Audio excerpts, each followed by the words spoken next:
Okay. Huh, interesting. That's how they do it now. Output capture. This one, I think. Okay, we are live with a new series that I'm going to be doing. Let's put these down at the bottom and get this chat up while I make sure that the sound is on, which I don't think it is. There we go. Now I need to turn the sound down because I can't hear anything right now. Here, how about this? Looks like still a little bit too much.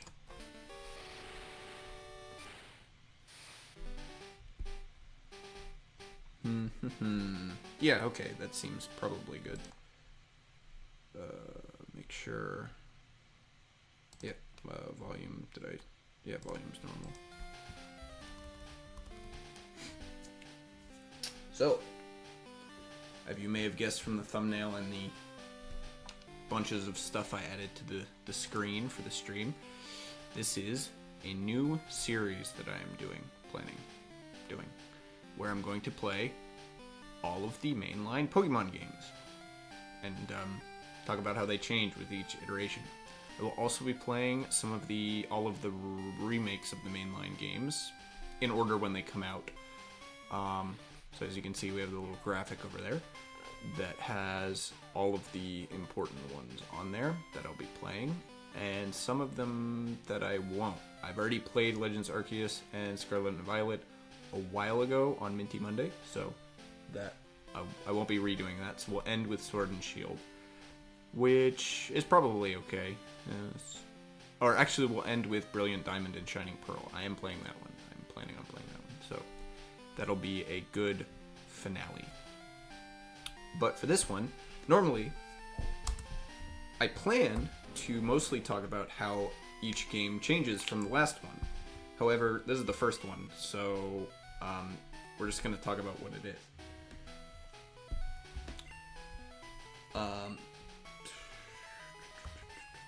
So, this is Pokemon. Everyone knows what Pokemon is. But, if you don't, it's basically the epitome of sort of late 90s Japanese RPG. Sort of the final thing. After that, most of the other ones went towards Final Fantasy. Will just be red here. And we'll make the rival blue. So this is the first one, and both of these things, I mean, having a character and having a rival is something that happens in all the games from now on, which is interesting.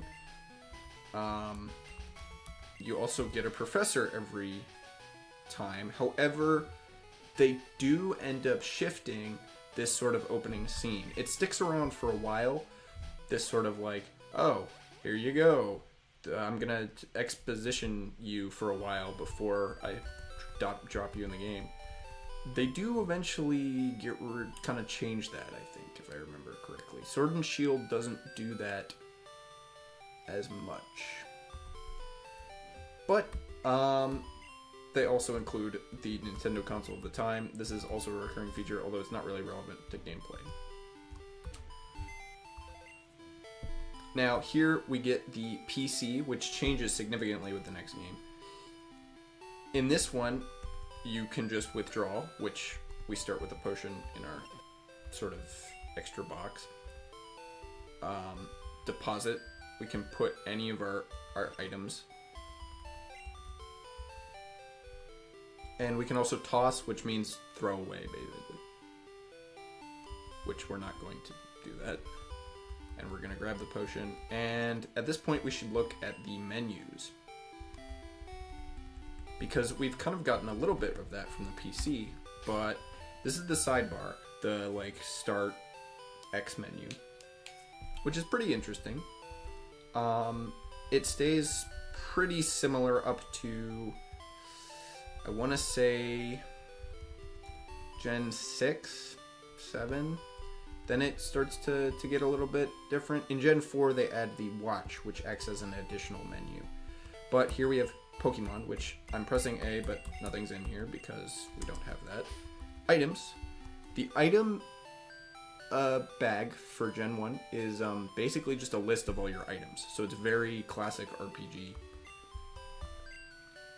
However, the badge screen is pretty similar to how it'll go. It's missing some of the polish of later games, but it's got all the badges and all of the stuff on it, basically. The save option, which pretty much stays the same, even to the current games. Oh, whoops, I erased my older game. Whoops, I wasn't meaning to do that. Whatever. It doesn't matter. We can also mess with the text speed, battle animation, battle style. You just want to change the text speed to fast. Now, the first game's in black and white, although Gen 1 did have a color version of yellow, but I'm not going to play that one because it's fast. It's significantly different from the first couple, but it's not different enough to be interesting, actually. It's kind of in a weird spot where it's not a mainline game because there's not enough, you don't get the main Pokemon and stuff, and the balance is all different.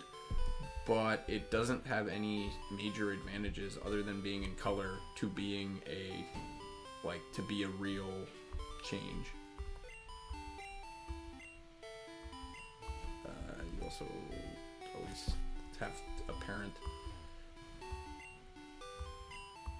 And people have lots to say that you can talk to.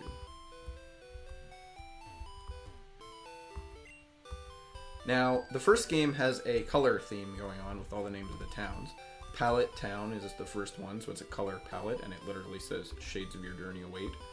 There's also this guy in every game, the technology is incredible guy, who, in later games, he'll tell you, the major gameplay change, actually, in most of the games. But for this one, he just tells you that your computer acts as, an additional storage thing.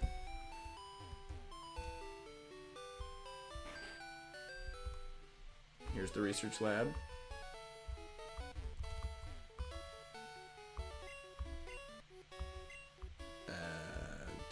They give you exposition. And then we go talk to Professor Oak. Except for he's not here. We instead get his rival. And then we also get these signs which tell us to open the menu and press and save. Also, some of the characterization of the original Pokédex is that it's literally just like a book, which is interesting.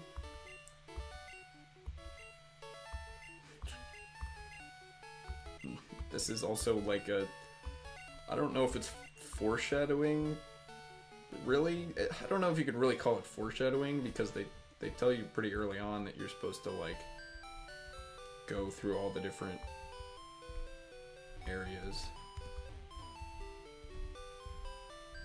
And we can go into other people's houses.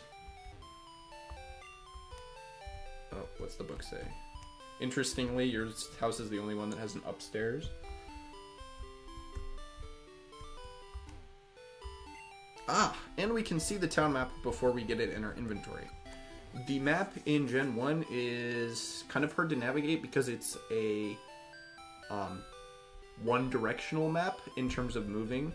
So you go up or down. Pressing up on the numpad just goes to the next one, and pressing down goes back. So it's just a cycle, so you can't go to a specific spot with the other keys. You can just go through up and down. So it's kind of annoying, but you can still see the whole game because they tell you everything, that it's Mount Moon, 24, 25. But it does give a different route list than the than the actual numbering system. So like Route 1 and then Viridian City, which Viridian is green, I think. No, it's not green. Maybe it's I think it's a brown. Route 2, Viridian Forest, Diglett's Cave, Pewter City, or no, Viridian is green, I think. Maybe it's a gray. I'd have to double check that. Anyway, Pewter City. Pewter is brown, grayish. Route 3, Mount Moon, which is a weird name considering the rest of them are colors. Route 4, Cerulean City. Cerulean's blue. They expect you to go on 24 and 25 to the Sea Cottage first before you go into Route 5. Route 5, Route 6. They don't expect you to get to that town in the middle because it's not accessible yet. Vermilion is, that's green. SS Anne, which Anne is a very generic name. Route 9, Rock Tunnel, Route 10, Lavender is purple. Tower, Route 8, Route 7. You go Route 8, then Route 7, I guess. Celadon, Celadon is like a yellowish, I think. Saffron is purple. 11, 12, 13, 14, 15, 16, 17, 18. Yeah, so that's the big change in the game where they go, once you get to Saffron City, you can either go this way or this way to Fuchsia City, which is another like purple pinkish color. And then Safari Zone, Sea Route 19, Seafoam Islands, Sea Route, Cinnabar. Cinnabar's a red color. Sea Route 21, 22, 23, and then Indigo Plateau. Indigo is obviously like purplish blue, so they're all colors, which is pretty interesting. Anyway, enough looking at the map. It'll give us a sense of what we're going to do on the journey, but it's a pretty standard map, actually. As you can see, there's only 3 houses here. It's implied that these ones have second floors, but you can't like get to them or anything, so you can see there's windows on the top. Now, at this point, you would just go over there, and then you'd get accosted. And he tells you that wild Pokemon live in tall grass, and then he tells you to follow him.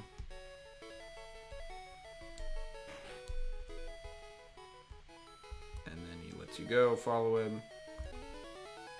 And then your rival wants you to... and then you pick a Pokemon.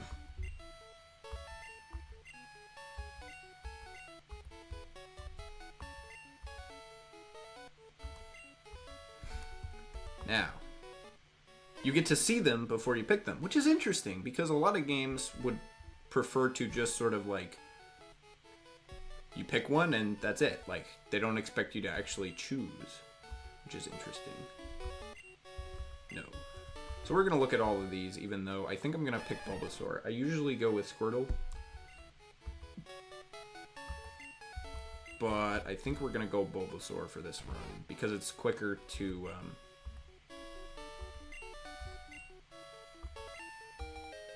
it's quicker to get through the first couple of gyms. No, we're not going to give nicknames in this one. It's just a waste of time.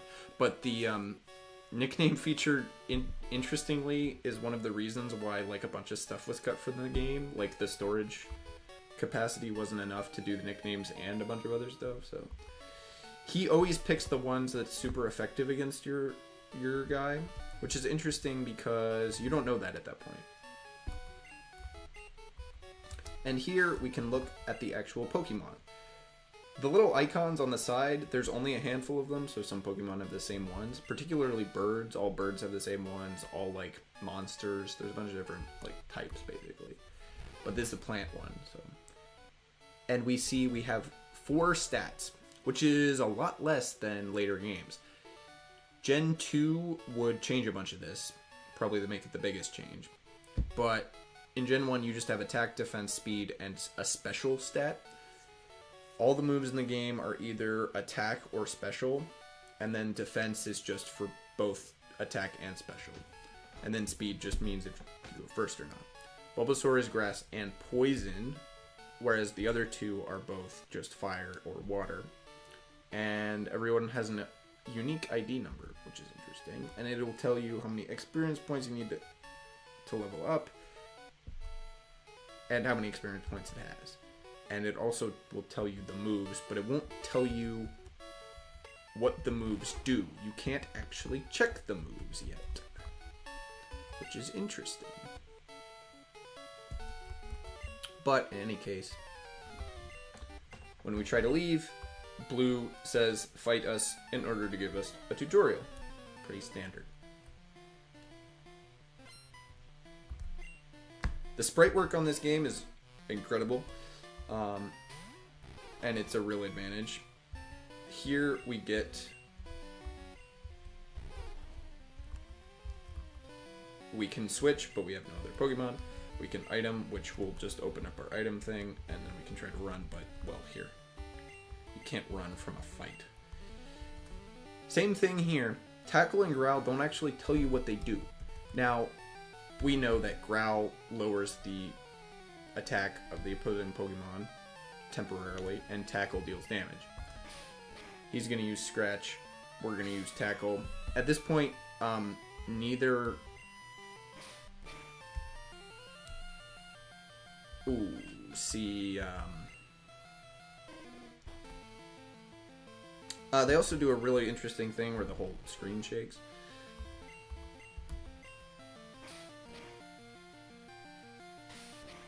We're probably gonna have to use that potion, I think. Probably. Why am I missing? What is up with that? The accuracy rating isn't, like, that bad or anything. And it'll play a certain sound when you're low.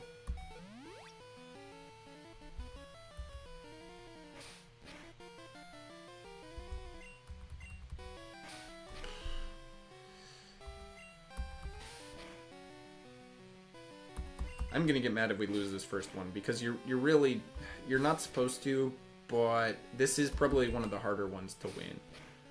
Because fundamentally, like, you don't have any options. Like, I missed 2 hits, so, yeah, if I had gotten even one of those hits, it would have been a lot closer. But anyway, you grow right away, pretty much, because... Oh, and it'll give you a breakdown of your stats. I was just hitting A, so we'll see that again, don't worry.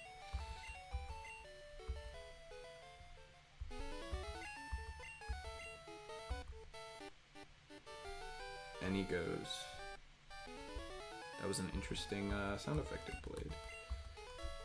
And he tells you to raise your Pokemon in order. So then we can see stats that it's also HP.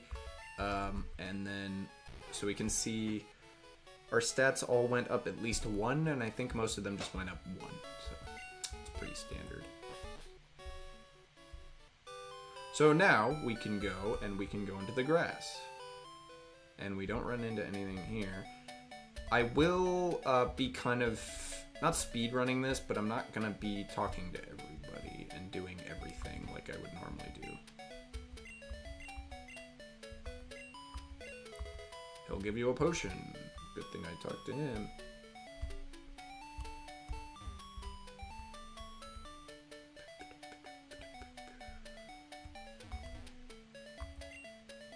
And it tells you about ledges. Basically, this whole thing is just tutorial gameplay, right? So these ledges, you can see.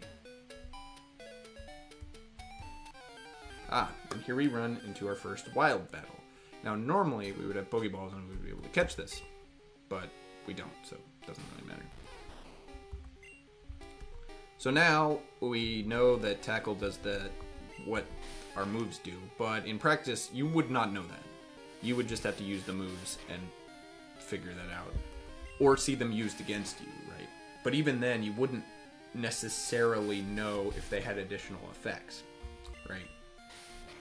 Like, you don't know the actual stats on Tackle or Gust, because the game came out in 1998 at least. So the internet barely exists, if it does at all. Now, the game will tell you some stuff, but it doesn't tell you specific things. It tells you vague generalizations. And we can go over here right away. Wait, that's not what I thought it was. Never mind. I thought that was the Victory Road. And here we get our first Pokemon Center. Pokemon Centers will change significantly after this game. In this one, they're this weird, not symmetrical, like, counter building with the section right next to it that is the cable and a PC and everything. We also get someone's PC, which is a Pokemon storage system. So Pokemon storage system in this game, it tells you what box you are at all times because we can't do anything with it right now. But if you change a box, you have to save the data to change the box. But you can change to all of them, and then you'll be adjusting Pokemon in that box. It's a very interesting system, and it's probably done to basically ensure like the limited using the least amount of space as possible to do the box thing. Oh yes, now people will tell you about stuff. So Caterpie doesn't have poison, and Weedle is poison. That's all he told us. But this is the Pokemart.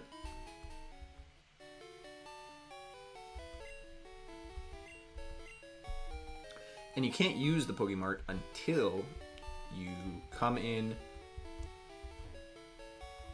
You can't use it until you deliver the parcel.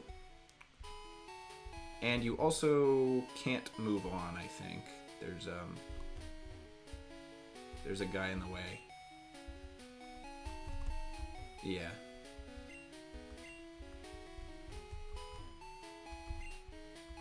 He's telling you that you can't go through. Yes, Viridian is green.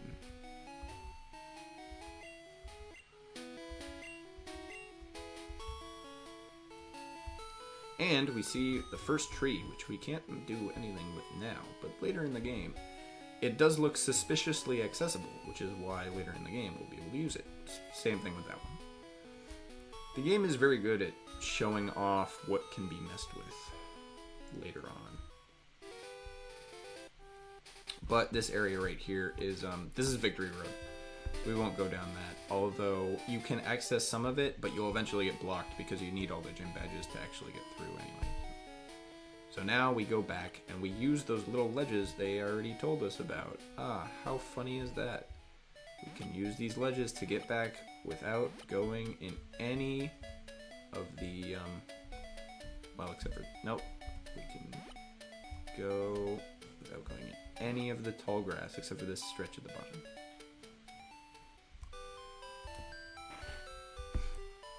Oh wait, I gotta go to the lab. This is the house.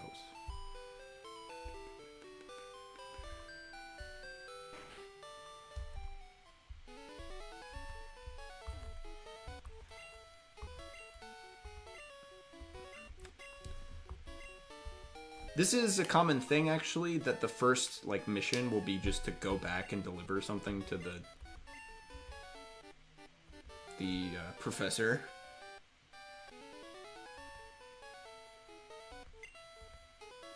And then at this point, like, you get the Pokédex. Which, it is definitely, like, a technology because it automatically records the data. It's high-tech encyclopedia, but it is implied to be kind of just like a book. In Gen 1. Later on, they'll be more clear that it's kind of like a computer.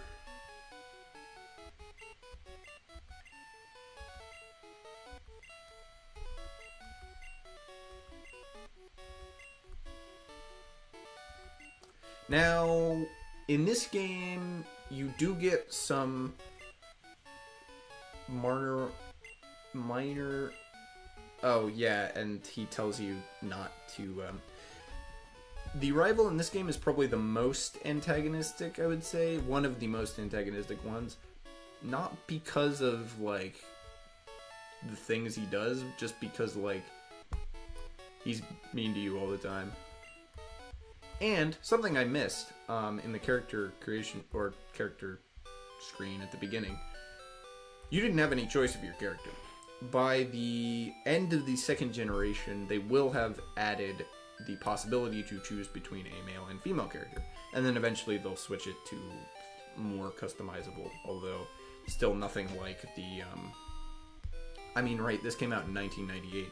At this point, Fallout, or 1996, so in a year or two, Fallout and Baldur's Gate, the first ones, will release, and those have full character customization, basically. I mean, sure, the sprites don't change in those games, but... So now we can see the Pokédex, which gives us a bunch of different stuff. So you can click on any of the Pokemon and get...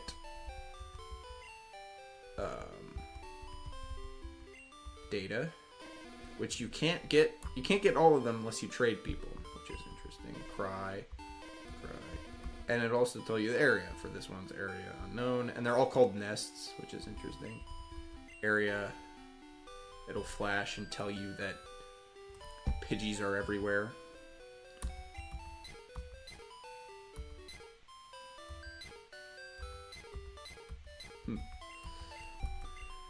Oh yeah, an item. You can also do... Oh, and you can move the items around with select. So you can sort your items, but they're still just in one big list. And this is a mobile version of the map that we already saw, so it's exactly the same.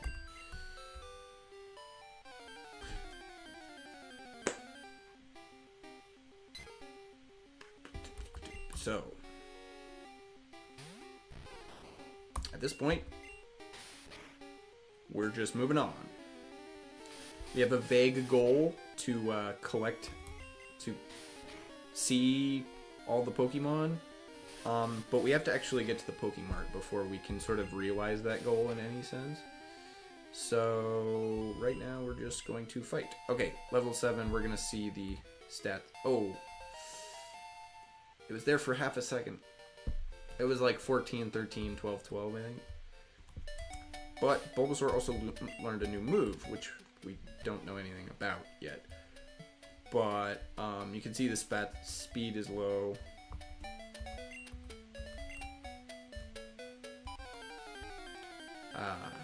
Random encounters.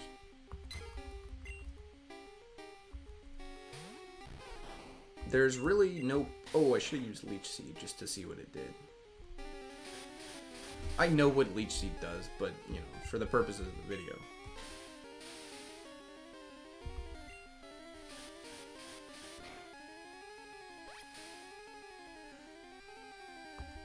Now, they reuse a lot of the animations and stuff. This game is a very compact but large game, especially for the Game Boy.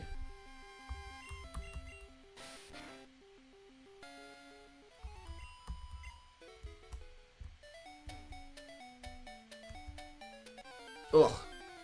See, like, the first time I got through there with only one battle. Ooh, see, so this is a new Pokemon, Rattata.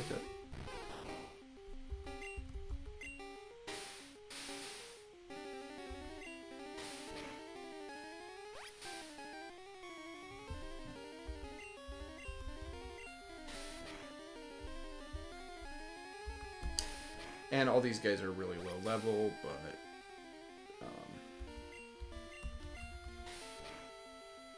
So it's really no problem to just beat them and gain a small amount of XP. This guy gonna move? Oh, what? Wow. This is bad luck. I mean, I have that extra potion, so I'm not really worried about it, but it is bad luck. And the unfortunate thing is, at these low levels, these guys don't even have access to, like, the stat lowering moves, which would, like, give them something else to do aside from hit me every turn. Wait, just 3 damage? I should be good. Yeah. Because I get to go first, because I have a higher speed stat. Oh, we didn't level up. Yeah, here's the big kicker.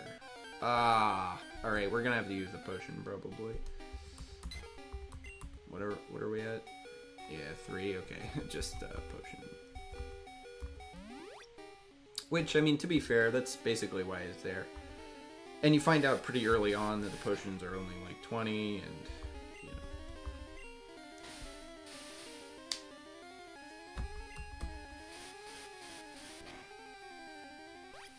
You'll also find out very early on that a lot of moves are bad. They definitely did not...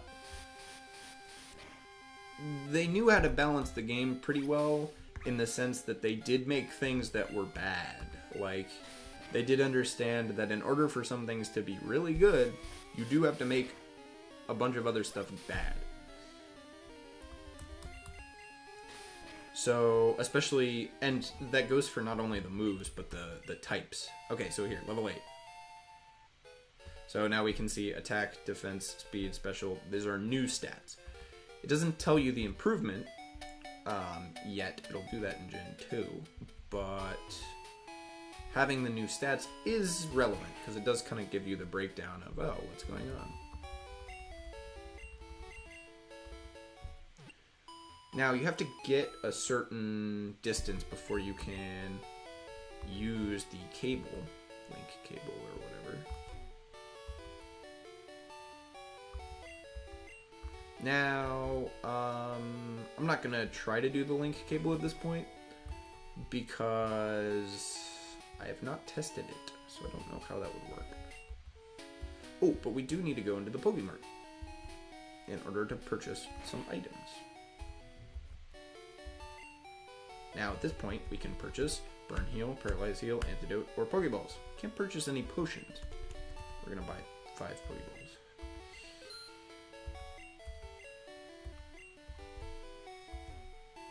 Because potions are all sold out. And in yellow, potions will actually be restocked. So then it has potions, which is funny.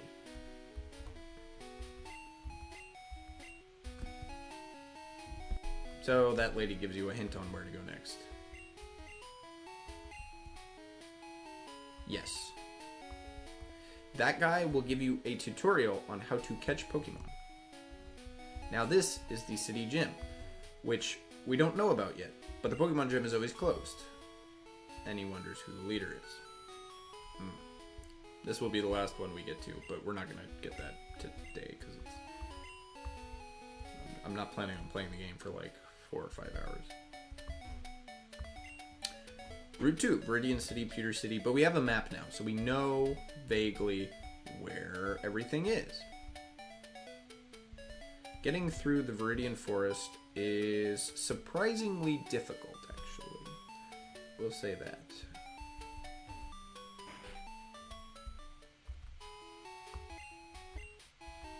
Nope, I don't have one. It's a maze. Yes, I already know how to get through, I think.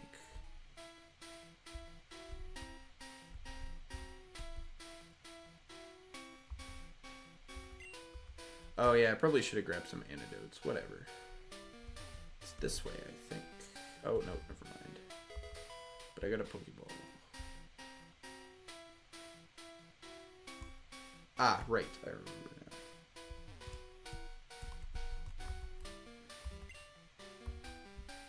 Yes, so if we see his friends, mostly right there and right there.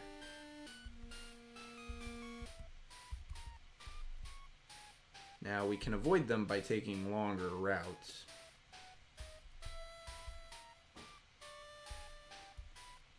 Which we will be doing in this situation, because I'm not interested in fighting everyone here, so... I think this is the way out. Nope, it's a maze. As you can see, even I, having played through this area 3 or 4 times, still forget exactly how to get through.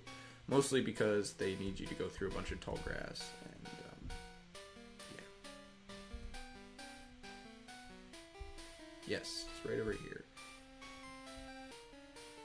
Now that guy, I don't think you can miss that guy. But there's a bunch of tips here, and there's also a bunch of Pokemon you're supposed to fight, but I didn't get hit by any of them. They're making up for the fact that I got hit by like 3 ones in the last one.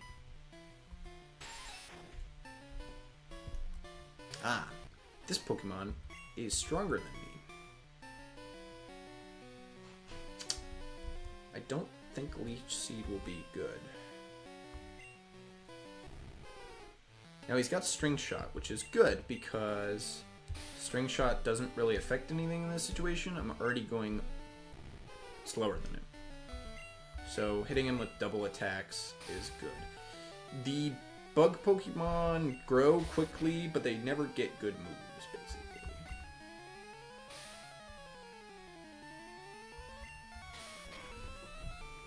Now, probably at about this point, you'll find out that you can only lower someone's stat like 6 times, basically. After that, it's considered the lowest it'll go, and then you can't lower it anymore.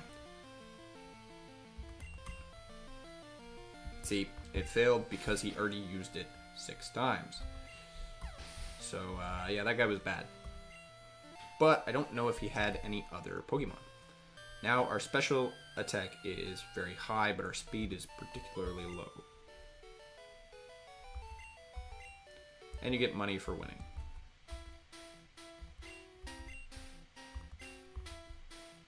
Even if you avoid a lot of trainers... Ooh, Kakuna. This is the evolution of Weedle, but we don't really know that technically. Kakuna doesn't have any moves except for Harden. Usually, so... Which is good, because that means we can get it down to a low health and then use Pokeball. Aw, not if that happens. I guess we'll catch this Weedle instead.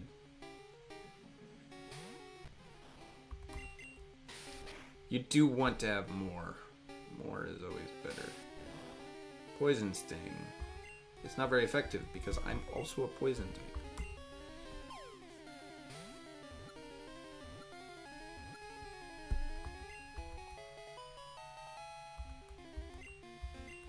And it tells you what Weedle is. It's a hairy bug. That's kind of gross. Often found in forest eating leaves. It's got a stinger on its head. Nope. But now we have Weedle, and we can look at Weedle. It's a bug. So its attack, defense, speed, and special are all relatively low because it's only level 3. It has Poison Sting and String Shot. Now we know String Shot lowers speed, and Poison Sting does some damage, but mostly just poisons people, which is the point. Ah, yes, this guy tells us that we will get access to Cut later on.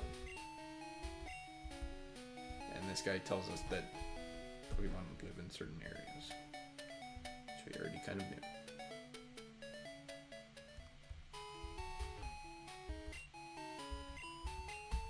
Ah, yes, anybody who takes part in a battle earns XP.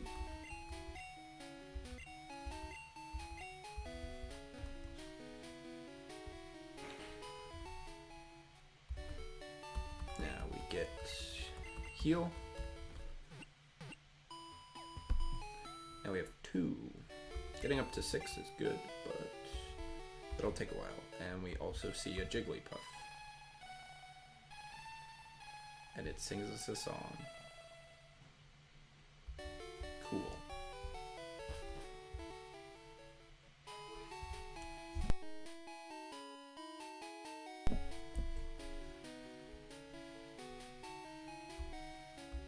And this is... Yep. Okay, we already looked at that.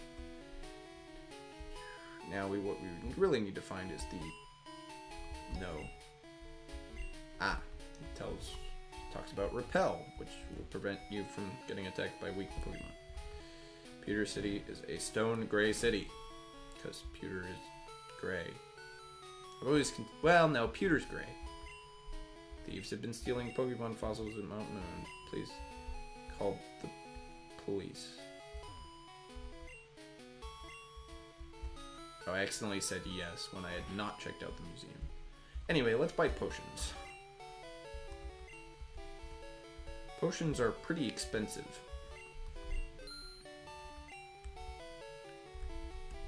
We also get Awakening. 3. And if you don't fight everybody, then there's a chance that you will end up not having enough money at this point in the game. Even if you...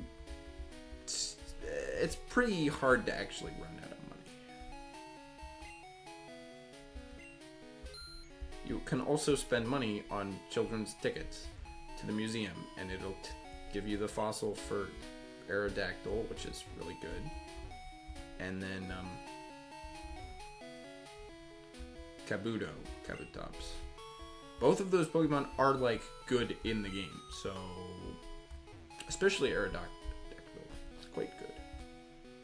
And it'll also give you one for the meteorite that fell on Mount Moon, which is a moonstone. And they have a space exhibit now because it's the 90s. The actual real Space Shuttle Columbia.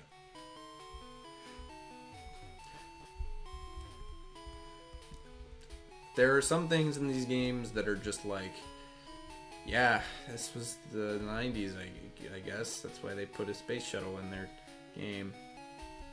Not that it's not cool, it is kind of cool, but still. And all of the gyms have a type. This one, you get the rock, is the rock type, if it wasn't obvious. And then you can also talk to this guy, and he'll tell you how to win. And he just gives you hints, basically. But eventually, and also all the gyms you come to say that Blue's already won. You can just go around the only trainer here, and we're going to save. It doesn't really matter if you save or not, but if you lose a trainer battle, you do lose money, so it's not really...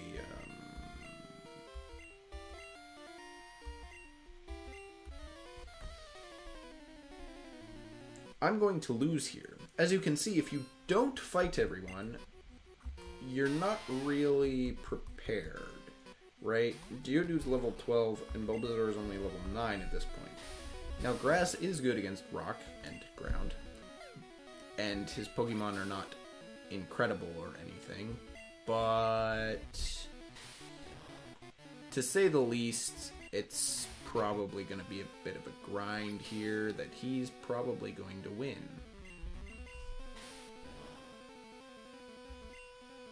A critical hit and it only did 1 damage. Yep, that's about right. Fortunately, I have a ticking Leech Seed, so it doesn't really matter. So the more turns he takes to use Defense Curl, the more health I gain from Leech Seed.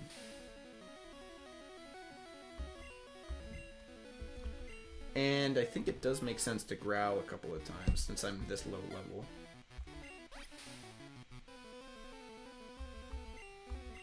But it is one of those interesting things that because I'm a lower level, there's a little bit more strategy here. Hitting him with Leech Seed first and then growling 3 times so he doesn't do as much damage to me. Because my tackle's... Never mind, he's gonna crit, and that's gonna kill me anyway.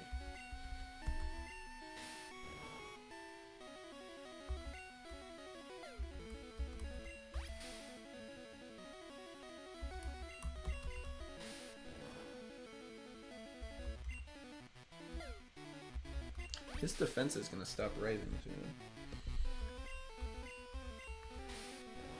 But here we get probably the big issue with the games as a series that I think is still a problem, where you get into this situation where you're just clicking the same button over and over again because that's the only real option. And he's done. Okay. I'm at 18 out of 29. He's going to send in his harder Pokemon. But my guy is also going to grow to level 10 and maybe get a good special move. Nope, never mind. Onyx. No, because Weedle is even worse than Bulbasaur. And Onyx is a ground type, so Poisonous Thing won't even do anything. Pooh. Ouch.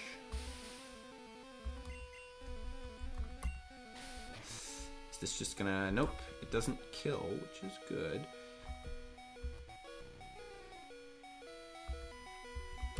But what we are gonna do is we're gonna use a potion here.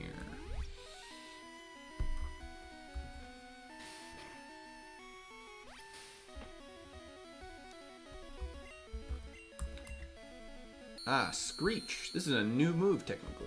And it decreases someone's defense. Yippee.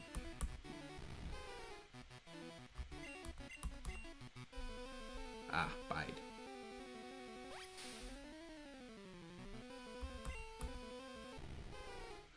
Do-do-do-do-do.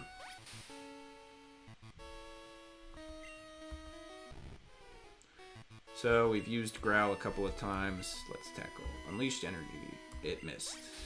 Yippee! Critical hit. It's not very effective because he's a rock type. Fortunately, he's only dealing like 4 damage with his thing, so... Okay. I should definitely, Well, I got 3 crits in a row, which is cool, but we're gonna keep growling. Let's decrease his attack stat all the way down. Ouch. Only 2. I think the way that one works is it depends on the amount of damage you take. So that's why it can be very bad. I'm really banking off a Leech Seed here, I think. Which, I mean, it is the first special move I get, so it does make sense. Oh, whoops.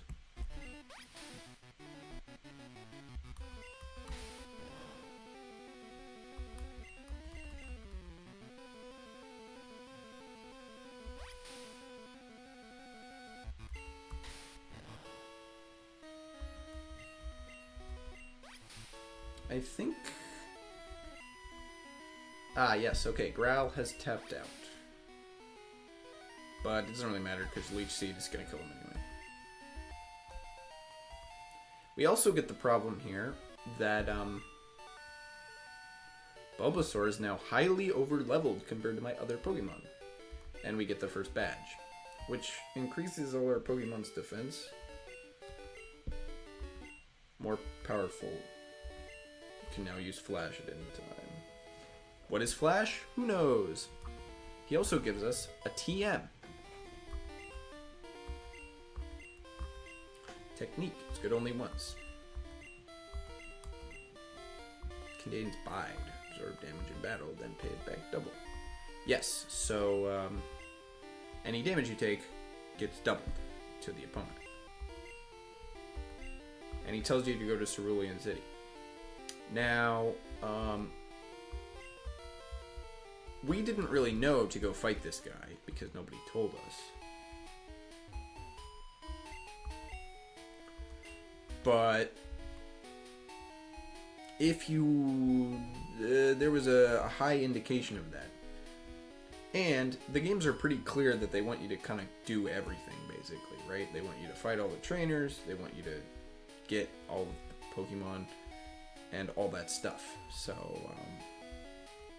it's not really surprising that that was the deal.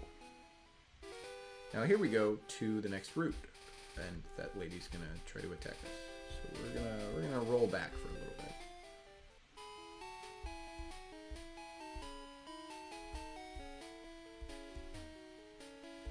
We're gonna go to the Poke Center. We're gonna I'm actually gonna check if I missed a rival battle, because I don't think I did, but I might have.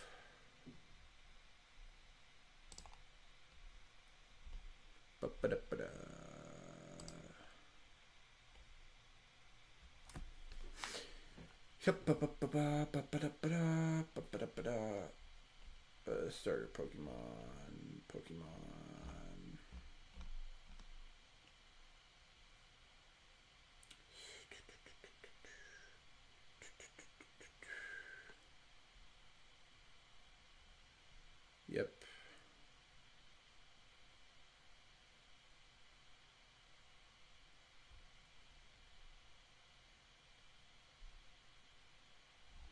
Okay, next one.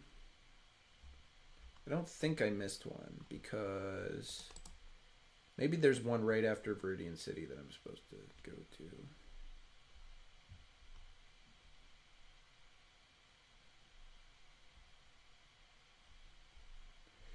That guy teaches you how to use Pokeballs.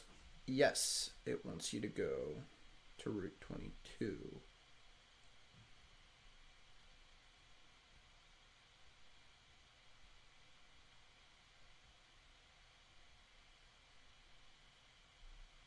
Ah, okay.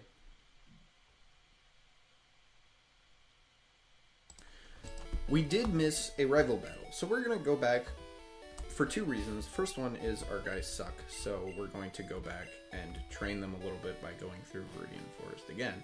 And also, we're going to go fight our rival, probably. Now, this game is very well designed in that you don't actually have to grind. You will probably run into enough Pokemon on your way moving through the game that your guys will be good enough, kind of. I mean, good enough is subjective, but he's going to use Poison Sting. It's going to deal 3 damage. I'm going to use Poison Sting. It's going to deal like 2 damage. He's going to use Screenshot. It's not going to do anything. I'm going to use Poison Sting again.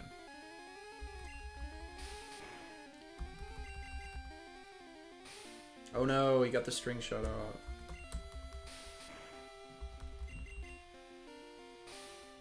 Interestingly, it is super effective because Poison is super effective against Bug.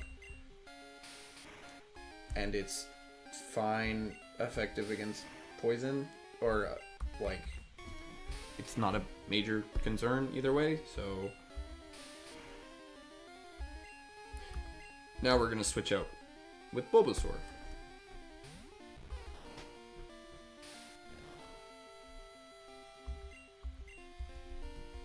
And we're gonna tackle, I guess.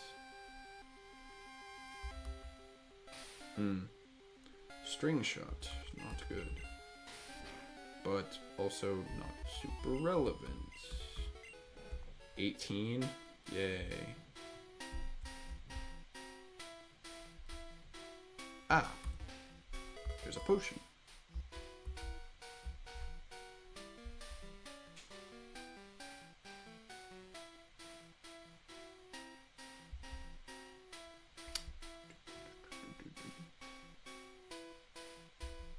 You know, I really would have expected to run into a lot more Pokemon in this area.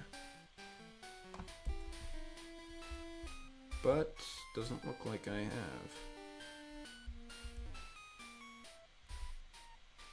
Isn't there a guy over here somewhere? Yeah, he's over there.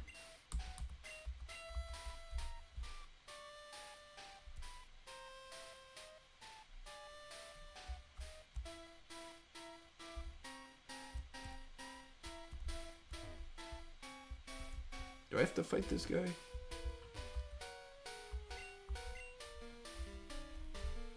Doesn't look like it. What a curious fellow.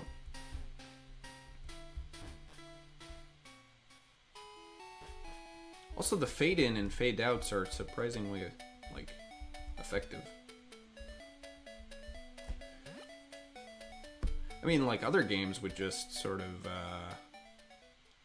click off one track, pop the next one on, you know. But, you know, they actually take the time to fade in and out the whole,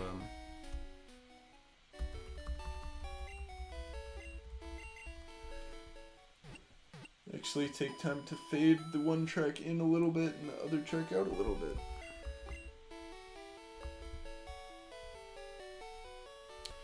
It's pretty impressive, and honestly, the Game Boy is weirdly, so if we do Professor Oak's PC, we get Pokédex rating system, which tells us how many we've seen, how many we've owned.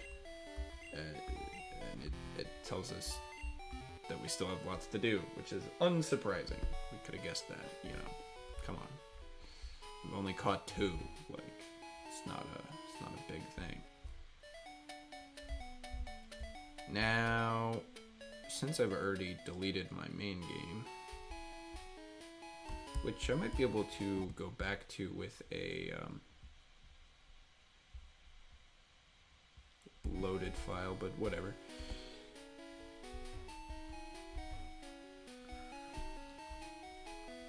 I would not mind playing this again, although... So, if we head up here, we'll get into a rival battle. But for now, we'll just capture this Rattata, probably.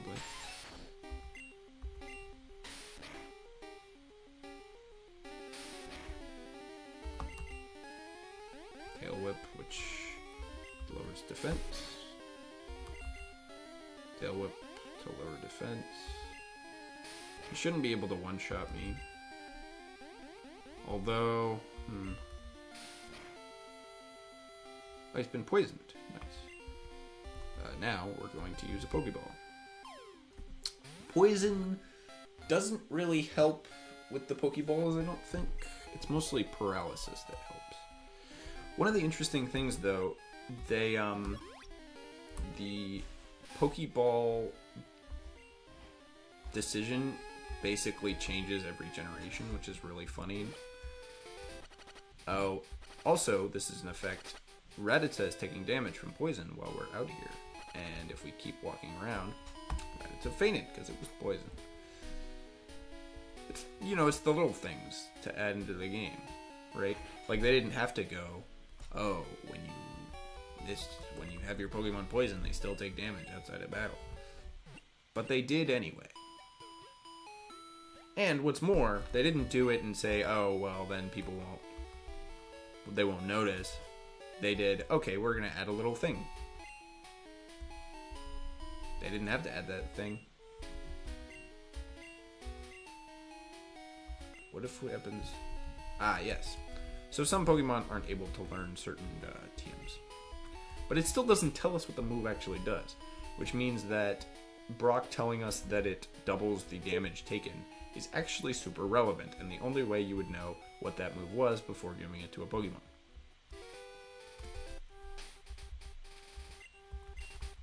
Now, I think we're gonna look at the Rattata stats. Speed is high, but the attack and defense isn't. It has Tackle and Tail Whip. In contrast, yeah, Weedle is worse. So if we go up here, I think we end up in a rival battle. But we're going to save ahead of time. Then possibly load that game.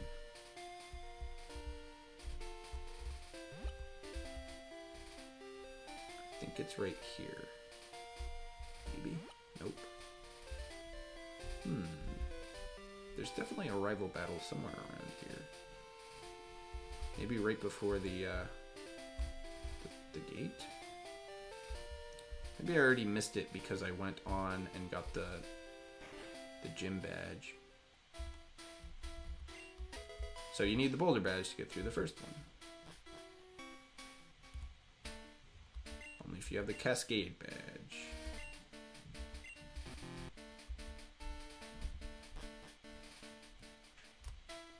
And you can keep going if you have more badges. Maybe I just missed the fight. That kind of sucks. Because that's kind of when you're supposed to find out that you're supposed to do all the Pokemon League stuff. Because I'm pretty sure your rival tells you, yeah, if you get all the badges, you can get through here, and then you can fight the best guys and beat them. And that's kind of like your actual goal for the game. But inherently, it's actually pretty freeform, right? Like, the game expects you to just go everywhere and check everything out. The actual sort of quests that are going on are just related to you checking everything out, right? The like, oh, get all the Pokemon. Oh, get the get all the gym badges. Oh, I messed it up. I wasn't planning on doing that. Ah, whatever. More money is good. There's 3 Pokemon. We have a Weedle, which is level 6.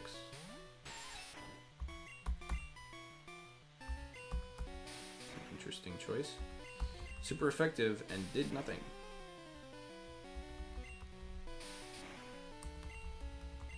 Unfortunately, I don't think Weedle can actually poison another Weedle, because poison types, I don't think can get poisoned in Gen 1. Don't think. I need to double check that.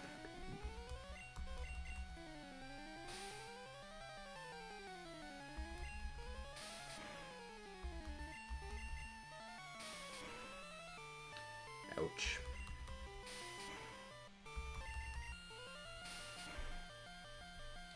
Ouch. Okay, now I have to move out. Switch in Bulbasaur.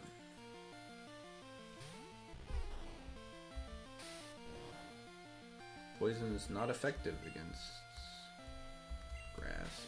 Must not be effective against grass.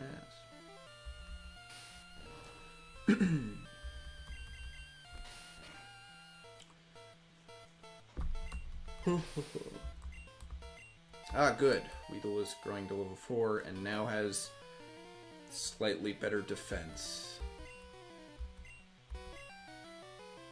Yes, we're gonna switch in Rattata.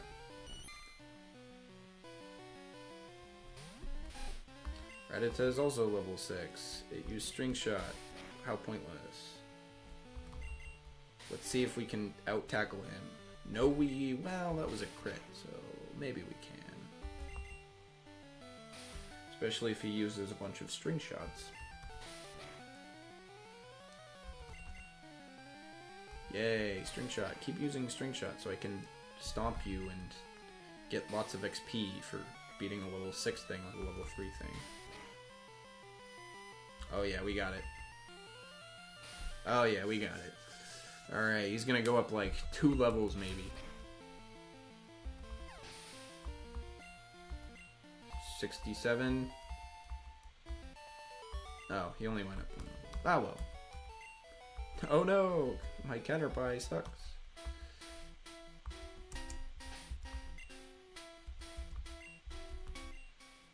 So he has now even higher speed and higher all stats. Rattata's actually pretty decent, I will say. Did we fight this guy? We haven't. We'll fight him.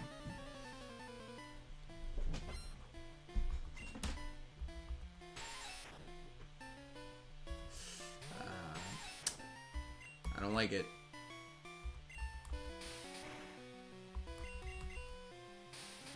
Don't insta-kill, please. Okay, it only went down to 3. That's good. We can bump Bulbasaur out here.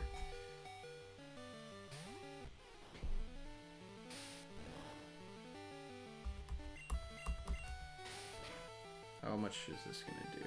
Okay. We'll hit him with a leech seed, you know, to be careful.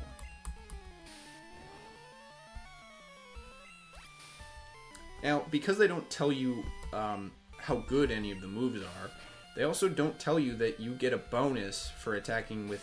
Well, first, they don't tell you that all the moves have types. That,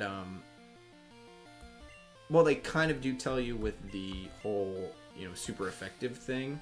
But what they don't tell you is that it's based on the type of the moves, not the type of the Pokemon. Like, entirely based on the type of the moves. But the type of the Pokemon, Kakuna, yes, we'll go to Rattata. The type of the Pokemon does determine if you get a 1.5 times bonus with all the moves that are that type. Which is wacky. And kind of annoying that they don't tell you that. Now, sure, conceptually it kind of makes sense, right? Oh, I have a fire type move Pokemon. If I use the fireball move, then it'll be better because it's a fire type Pokemon. But you don't know that it's a fire move. You just know that it's like tackle, and they don't really give you like the ones that are big types. You just kind of get them as it goes. And right, inherently, you don't know. Whenever you get a new move, you don't know if that move is going to be good or not. You don't even know if it's going to deal damage or not, which is kind of ridiculous.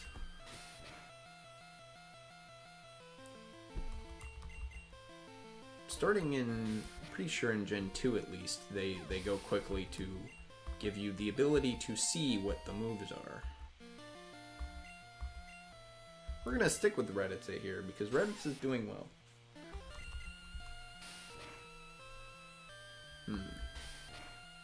It could be concerning.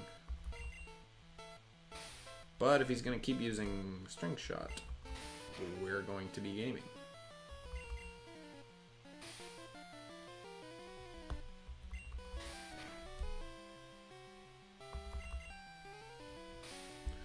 Interestingly, this sprite of Rattata is much lower quality than the sprite of Weedle in this situation. Rattata's already level 6. How good. The bug catchers don't give you a lot of money. They don't have a lot of money. They catch bugs. They're kids. They don't have a lot of money. Oh, this is the wrong way.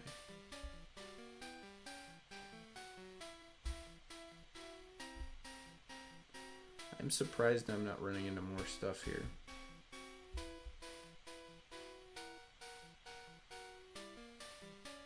Nothing? Ah, there we go. Weedle. Ah, this one's only level 3, so... but my guy's level... So, at this point in the game, you have the option of basically either trying to limit your experience to all your different Pokemon, which means that inherently your starter Pokemon will be all your Pokemon will be slightly under level instead of... Oh, we go over to level 5, that's good.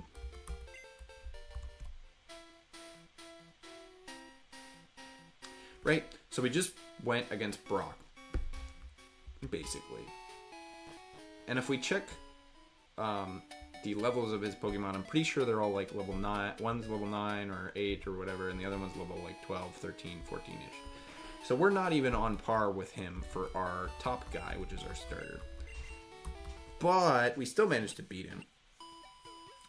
And if we throw out our XP more generally, we'll get 3 Pokemon who are all under level, slightly under level, instead of one that's on par and the rest are super under level. So most people who are not children will go with like, oh, I should get a bunch of different good Pokemon so I have more possibilities for strategy, right? But inherently you can just go for one and try to blow out everything through most of the game. We'll buy some Awakenings. We don't need the Burn Heals, and we don't need the Escape Ropes, and we don't really need anything else. Now, the other thing we can do is we can move these things all around because they always end up at the bottom, so if we want, we can adjust our item bag and start sorting things. And we should probably dump the TM in our box, but I'm not going to do that right now. Instead, we're going to go up.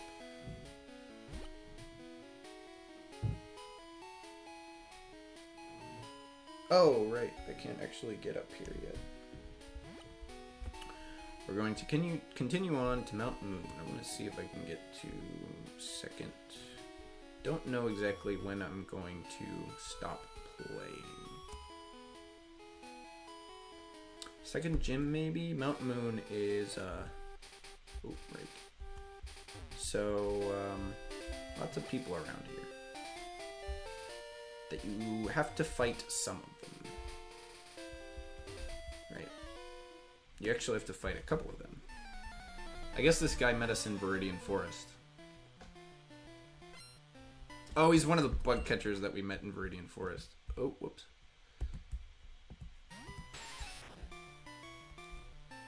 He has a level 10 Caterpie, which is going to hurt. Yeah, poison just must be super effective against bugs. We can last one more. Should go down to 1, yep.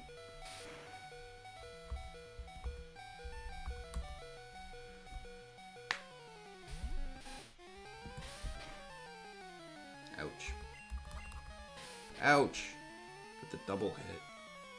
What?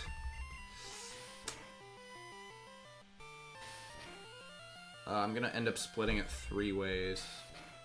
Yeah, I'm gonna end up splitting my XP 3 ways. That sucks.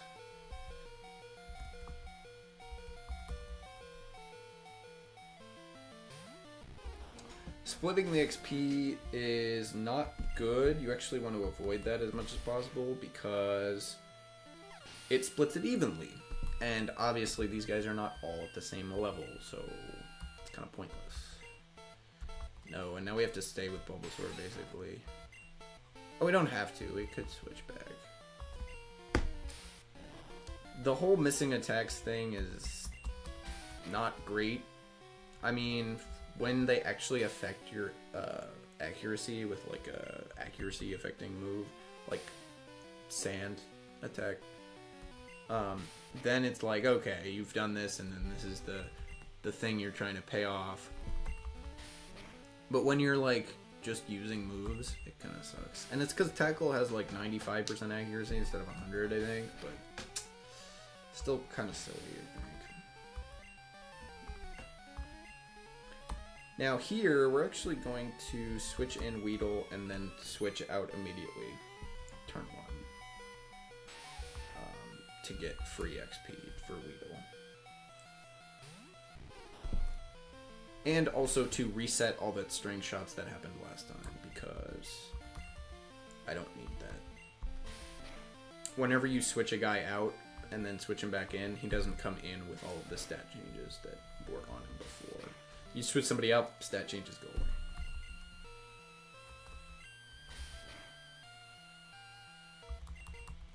Which you wouldn't know if you were just playing this game in 1996. There's a lot of stuff you just wouldn't know. Which is kind of the point, right? They kind of wanted you to go, oh, there's a bunch of stuff I don't know. Oh, Bulbasaur goes to level 13. That's interesting. And he gets his first grass-type attack move. Good. Vine Whip is good.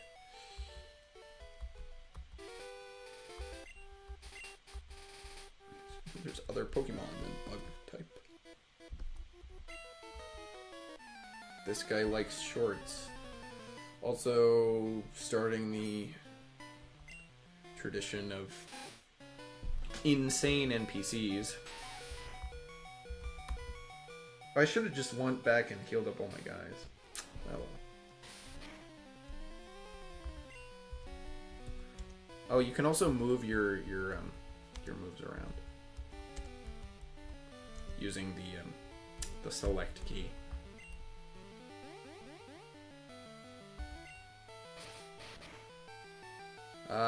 Vine Whip. Very good, very good. Quick Attack, that's a new one. And it does a lot of damage. We will actually need to... No, not that.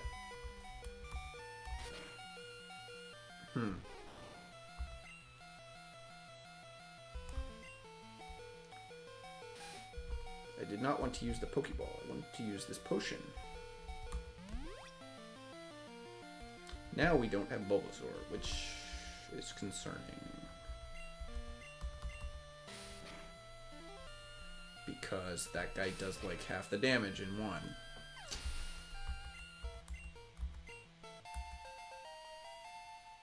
Nice, nice, nice, nice. Quick Attack's good. No, we'll just stick with whatever. The Cons probably doesn't have any good moves.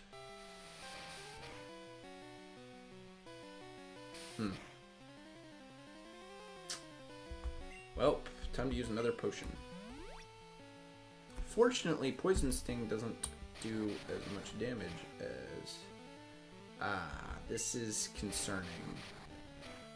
You can basically forever lock somebody with a wrap combo because of how the game works, because you can't do anything, and as soon as it ends, we'll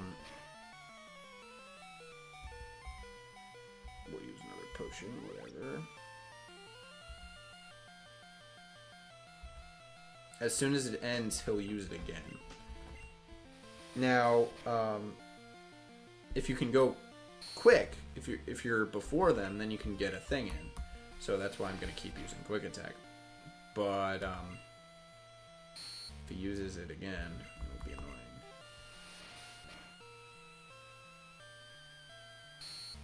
Instead, he's just lowering stats. Nice. Okay, we'll get lots of XP for Rattata. 145. That's a lot in this at this point in the game. Yeah, I don't believe it either, actually. Oh yeah, and each box can hold 20 Pokemon. Which means that there's not actually a lot of extra spots for, if you get one of each Pokemon, there's not a lot of extra spots to mess with. There's some stat about it, like Gen 1 has the least amount of sort of extra spots if you have one of every Pokemon.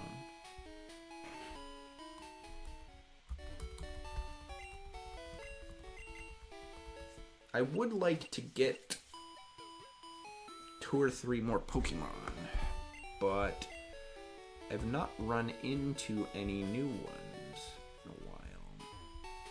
Unless there was one I missed that I ran into.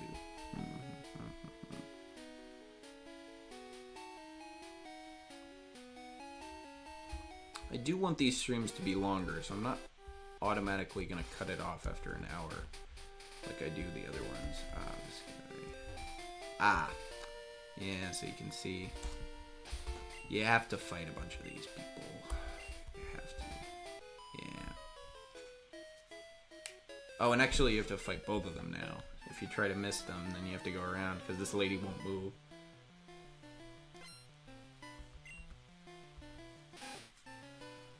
It's okay, it's okay. It's lots of XP, you know, kind of grinding, whatever. Ugh. Come on. At least it poisoned him. That's good.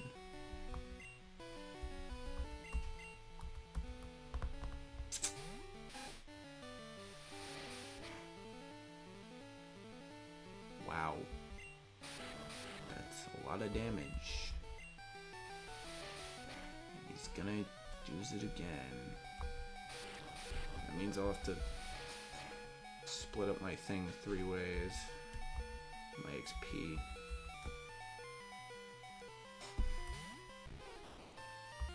Tackle, miss, cool. Vine whip.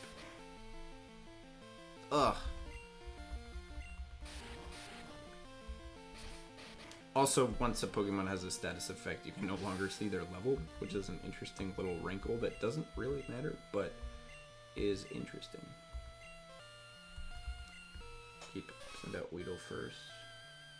Weedle might have enough health to tank a hit here. No, it does not, I guess. Well, we'll send out Rattata and then switch him out immediately.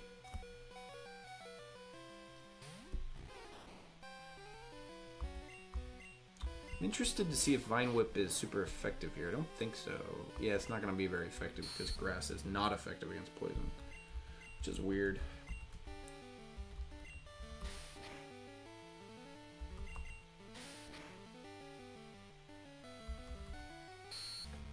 But there's also a bit of flashing in this game, which is kind of awkward.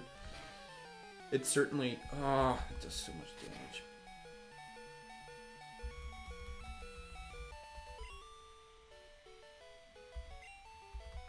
Be nice, you almost beat me.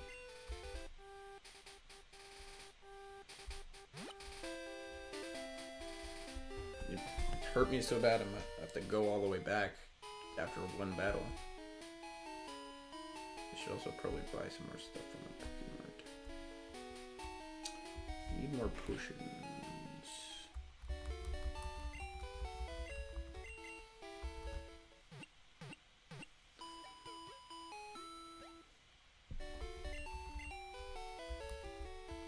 This is one of the things about the games, especially early ones, and pretty much all of them. If you don't take the time to grind out the other stuff, you'll just end up doing it normally, basically. Actually, I don't want to buy that many potions. Let's just buy 3.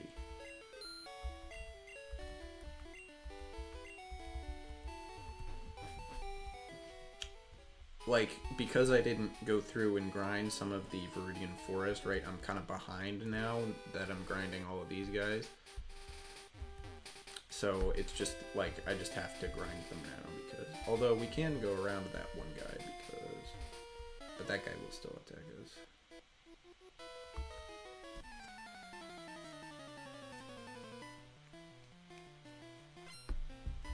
Bug catcher, caterpie, Weedle, tackle, 7 damage, string shot, it's pointless.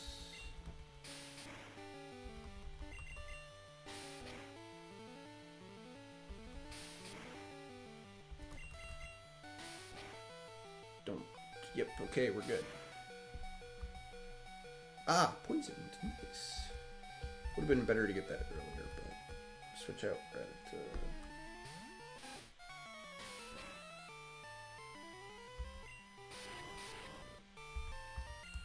Quick attack.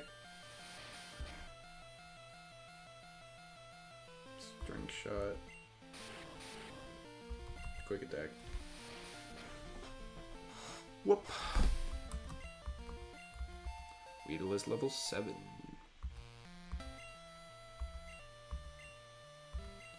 We're gonna switch back to Weedle just for fun. Metapod probably doesn't have any attacking moves.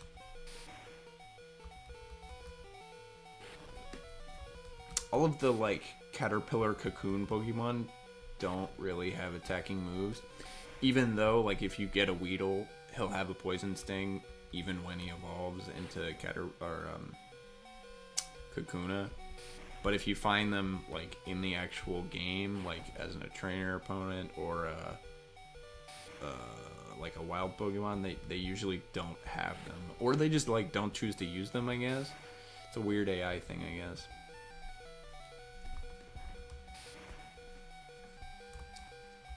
So we can go up to level 8 right here and defeat the bug catcher. Ah, good. Weedle is evolving.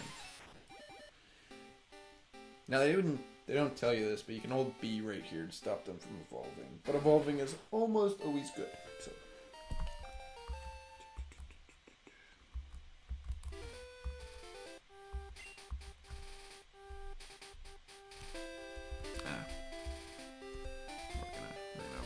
Lady. I think you get to heal your Pokemon here. I think there's like a little house or something. Or I think it's actually like a Pokemon Center in this. Oh. Route 3, Mount Moon. It's like a little house or something that goes... Yes, you can heal your Pokemon. Or maybe I'm thinking of somewhere else. Ah, nope, there's a Pokemon Center right here. It's Mount Moon, tunnel entrance. This is essential. If this was not here, it would be very annoying to run all the way back, heal, then go through Mount Moon.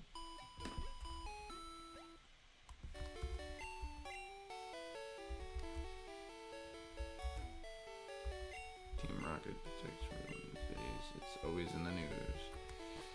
Yep, so here we get the villain, Team Rocket. Why are they Team Rocket? Oh, right, Zubat's going to show up here. Hold on, let me just pull up a map of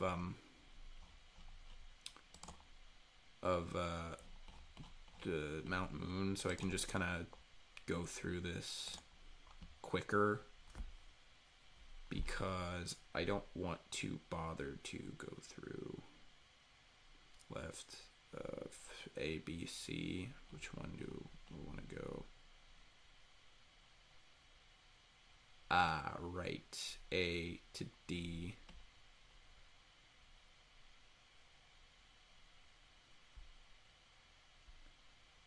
Which one do I want to leave out of? G. G. So I need to go to...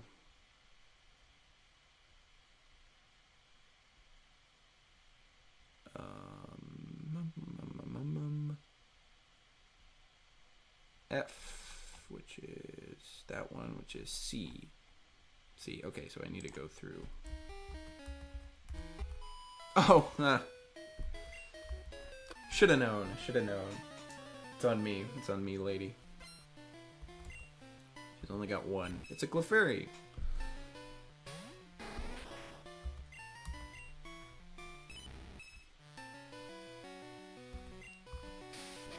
Let's see if I can get to Cerulean City. Ooh, pound.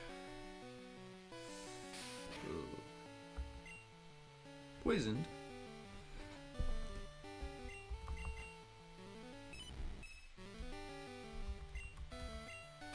Interestingly, I didn't get Harden yet.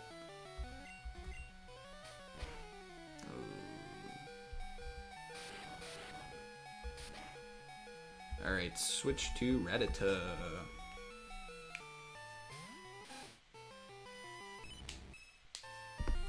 Get some quick attacking.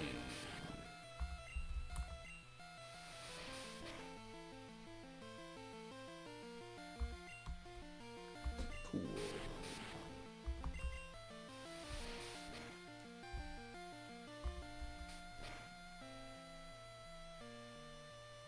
Wow, that was like half of my health with the one move. Like, this could insta-kill me here. What? Oh my gosh. Like, I have to switch Bulbasaur in so I can get XP for both of my guys.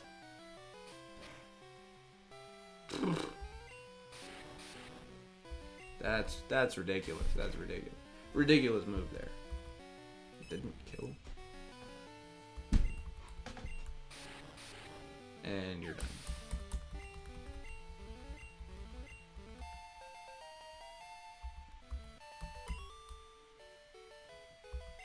Yep, you lost. There are, which we will get later. But for now, we will run back and go to the Poke Center immediately because two of our guys are out.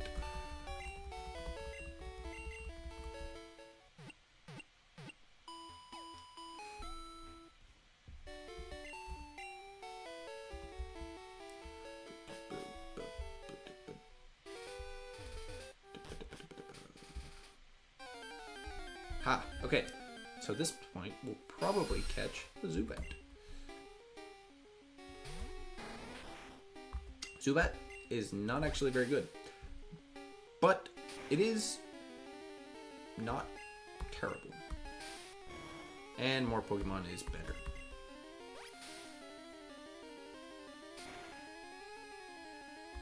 I don't think this even makes sense for me to keep doing. I think I should just switch to Bulbasaur.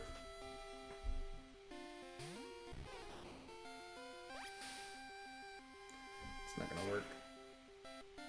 Oh, it is super effective. Oh, because it's a bug type move. Alright. We're gonna see how far he's gonna go up here. You can probably hit him with another tackle. I don't think he'll die. Yeah, okay, we got it.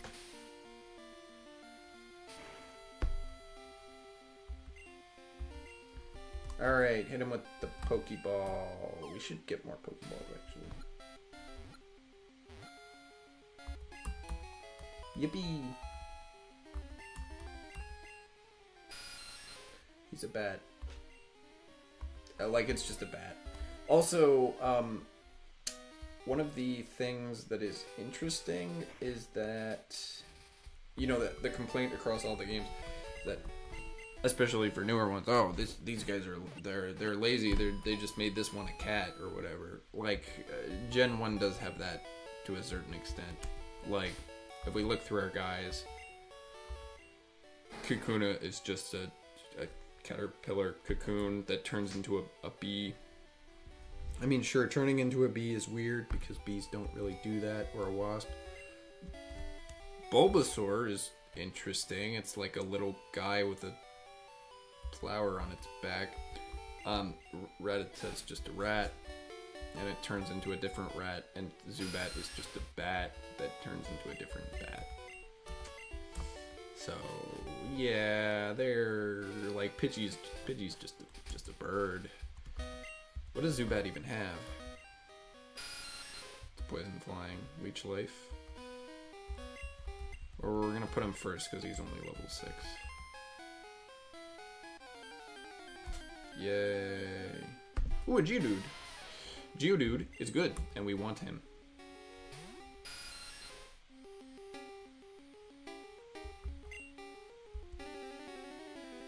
Okay, we're gonna just switch Bulbasaur right away.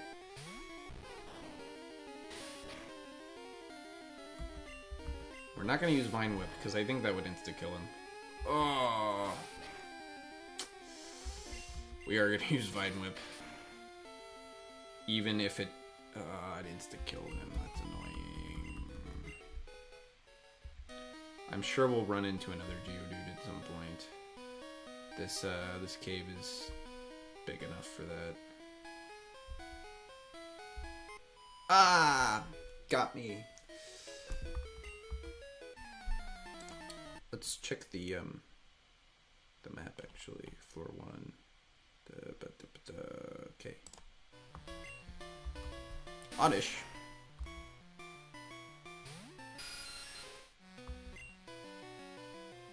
Leech Life.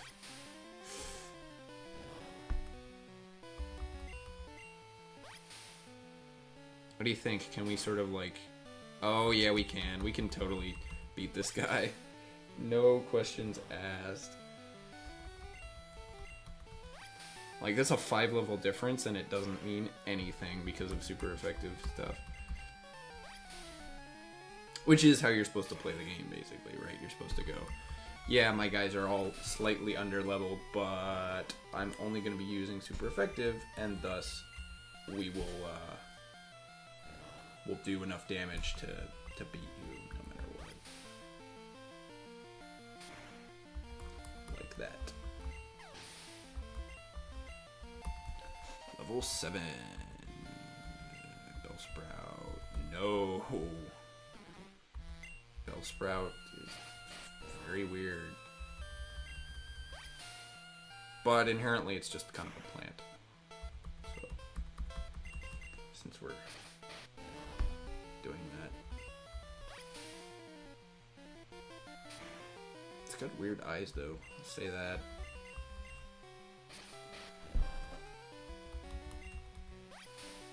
Does this just kill? Yeah.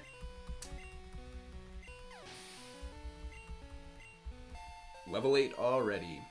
Zubat's doing well. Another thing that's interesting is that you can see stats. So you can see like attack, defense, speed, special.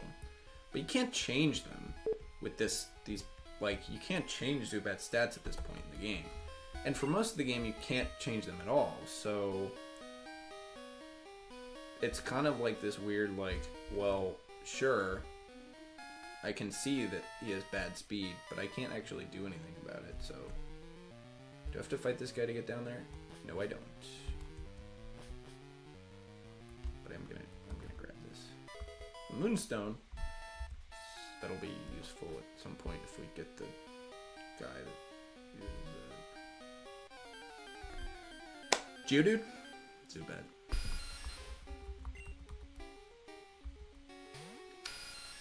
It's the same.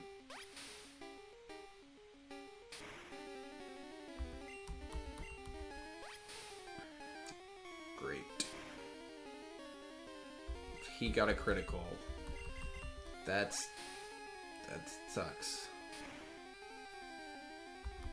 And now he's going first? Why is that?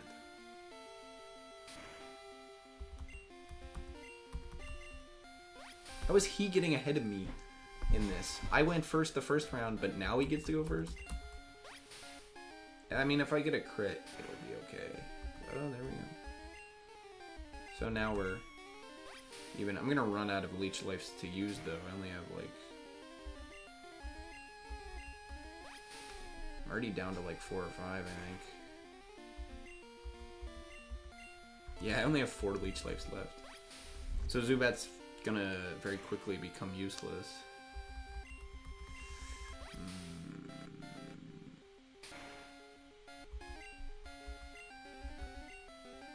Okay, we'll leave him and we'll send out Cocoon. Oh no, he has Leech Life. Leech Life's good against all my stuff. Anyway. Yeah. So this is not even gonna be, like, good. What if I run?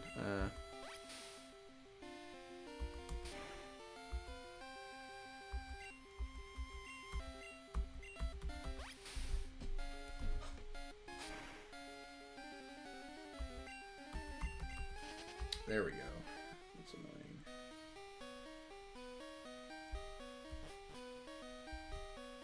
Okay.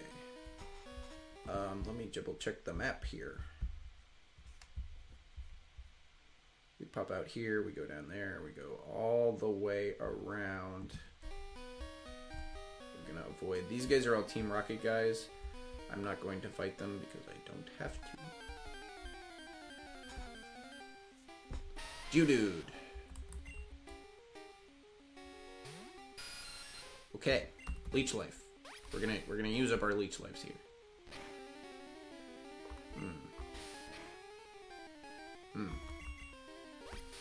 He can't gain health or anything like the other Zubat, so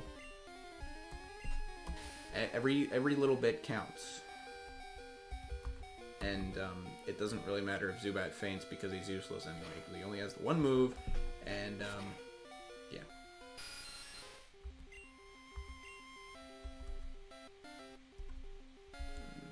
We'll use Rattata with Quick Attack. Quick Attack's not gonna be particularly good, but I'm gonna be able to like tank a couple of hits to eventually get the Geodude down to a spot where I want it. Ah, critical, good. I think I can do this once or twice more. If I can get another crit, that'll be good. Ooh, ouch. Alright, we'll just throw out a Pokeball.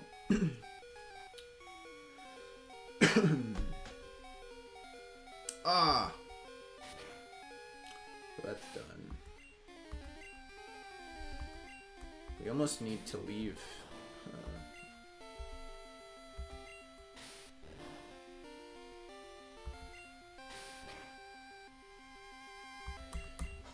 We're gonna tackle him down to a low enough health that I'll only need to use one. Good, okay. This should be good. We only have one Pokeball left, so. There we go.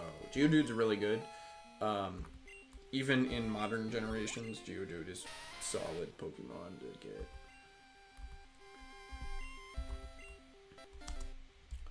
And we can check stats for this Geodude. You can see it has a 23 in defense, which is really good for level 9.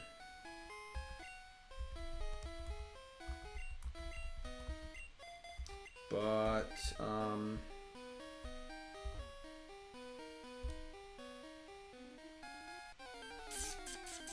now it's just like one Team Rocket battle, and we have to make it through all of the, I'm just gonna switch to Geodude. How much damage is this gonna deal? 2. I mean, okay, we'll go to Bulbasaur, I guess. I think I'm gonna have to use some of the potions that I purchased, probably. Yeah, we're gonna use some of the potions that I purchased.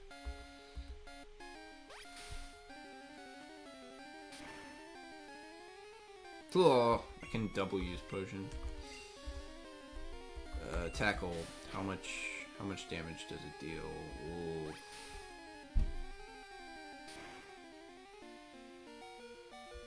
Ugh. Can I run? Yeah, okay. We're gonna item potion, use Bulbasaur. Potion, use Geodude. Alright, that's significantly better. have 2 potions left. Let me check the map for a second. Okay, I have to fight 2 guys. I have to make... What? Oh, a Clefairy. Oh, we don't have any Pokeballs.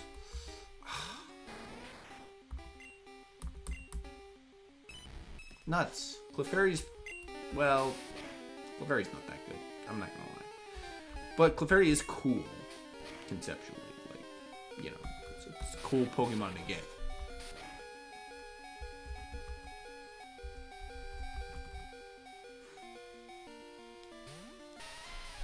And it would have rounded out my team. But unfortunately, that Geodude missed the first one, so... Yeah, growl, whatever. You're poisoned. I'm gonna tackle you every turn for minuscule amount of damage. Pound is only gonna do 2 because Geodude's good. We're gonna miss because screw this.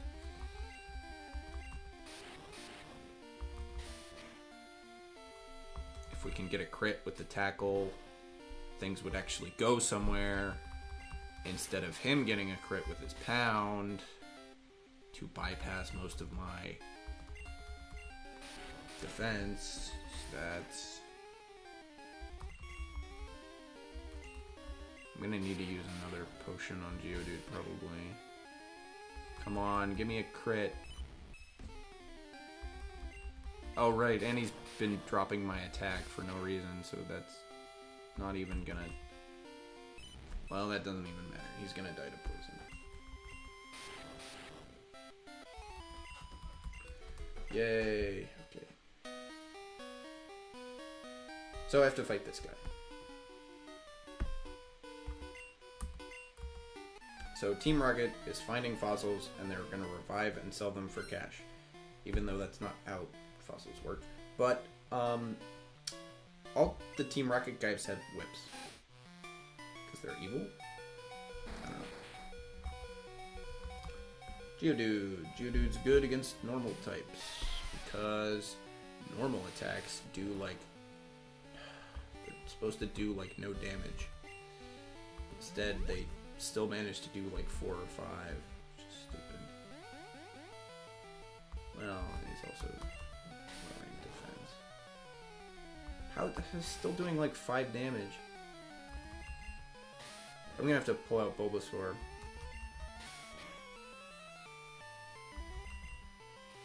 Hey, at least I'm on par with him basically.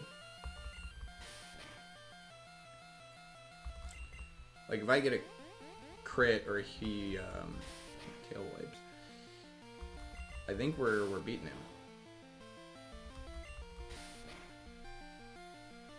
Come on. Nuts. Please don't. Ah. That sucks.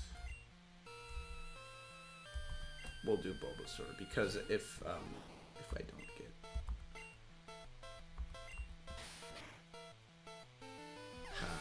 That sucks. Well, Kakuna is bigger now. I can't. The guy that I have to kill Zubats is... Oh, I'm gonna need to put a leech seed on him, aren't I?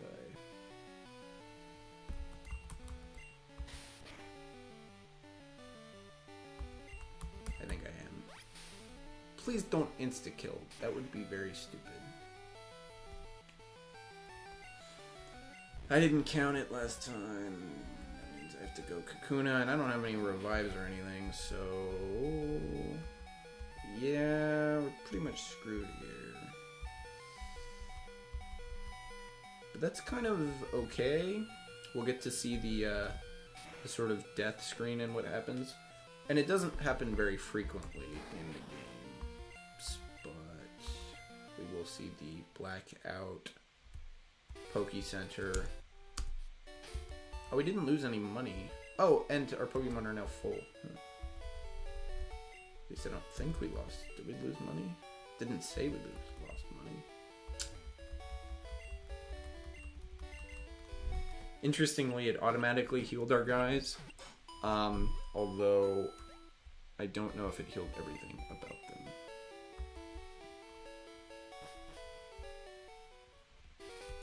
So now I want to get to Cerulean City before we call the stream. So we're gonna power through.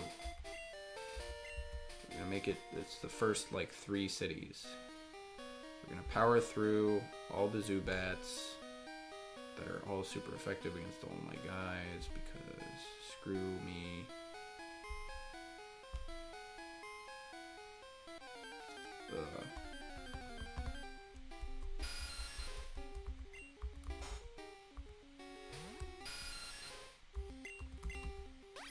I am a higher level than the other one.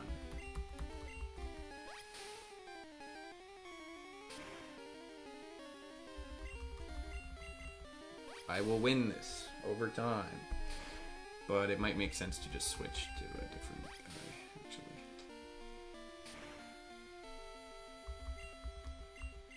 Yeah, because I only have 15 leech lives, so I'll use it, I don't know, 2 or 3 more times, and then switch back to the other one. Oh, you got a critical.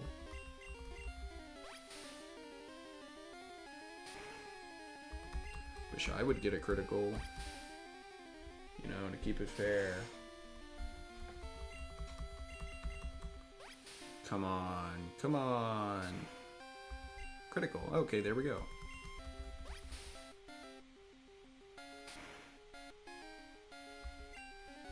Alright, we're only at half here, so we'll just switch to Geodude.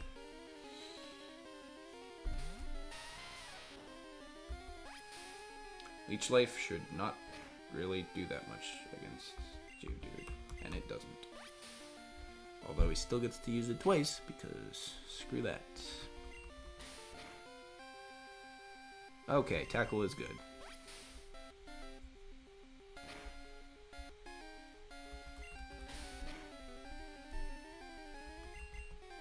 Leech Life, yay.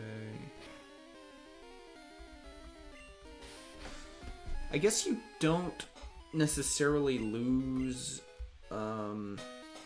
money in this version. Walk 5 steps with another Zubat. We're just gonna do this right away.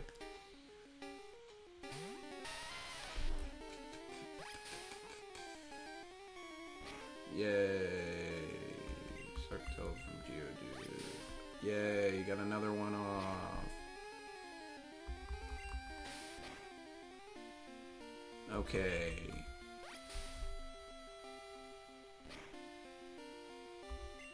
Got a critical, but it did the same amount of damage it's been doing. Curious.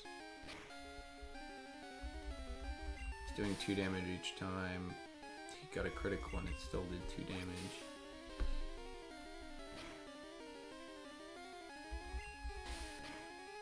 I swear, if I don't make it through this time, I think we're just gonna call it because. Right.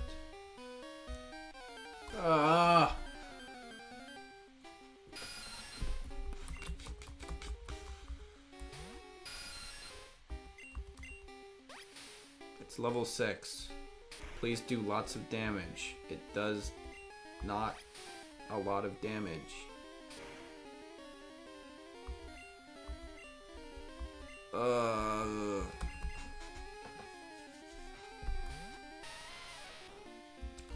Maybe I'd try running from these guys. I don't really want to because I'm already, like, I need the XP and stuff, but for purposes of the stream, especially since, yep, he just made back all that health. Anyway, okay, never mind. We'll finish this in, like, 3 runs.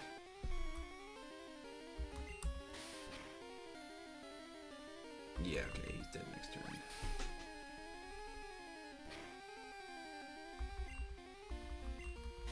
Got a crit. Do I still have... I only have 1 potion now. We're close. We're so close. This one's like level 9, so we're gonna run away from this one.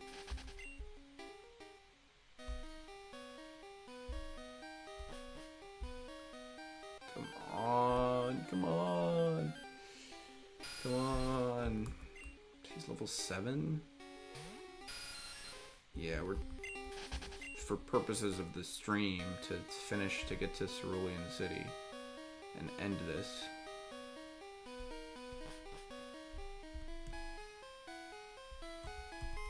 Okay, don't have to fight that guy. Ooh, a Paris. He's level 12. Paris is grass and bug.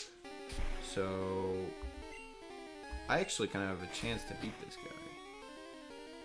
Never mind. But it's at least more interesting than running into Zubats where we use the same move over and over again. Instead, we're running into a Paris where we use the same move over and over again. Yippee.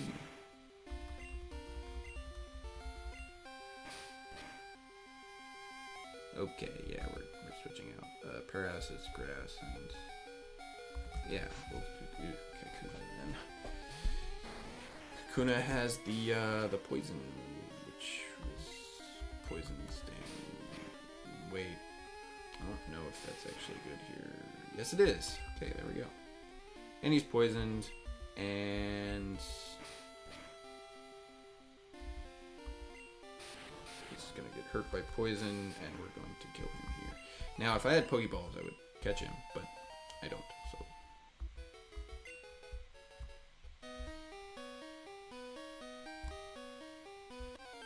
And one of the reasons I don't is because I've been using them on potions to, you know, continue playing the game.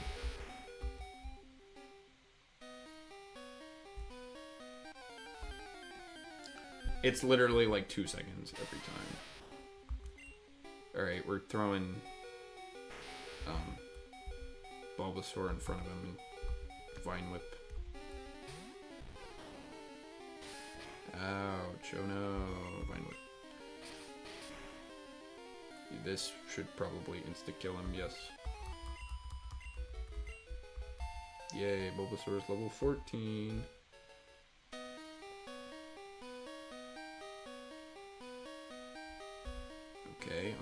Okay. We're doing well, We have to fight this guy. But this time we have almost a full team. And not, you know. So we're not gonna fight the Rattata right away. We're gonna use the Geodude instead. We're gonna see what the hit is here. He used Tail Whip.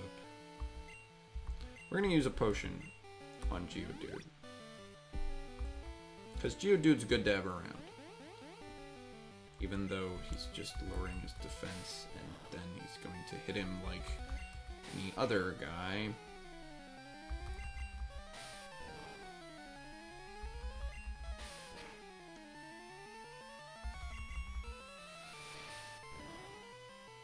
Okay, we're gonna pop Geodude out and switch it with Bulbasaur. He's gonna Tail Whip like the first two, I think. I think this is one of the first enemies that has like an actual strategy and like kind of reacts to what you do. But I don't know if that's entirely accurate. Yay, Geodude's level 10. Zubats. See, I needed the...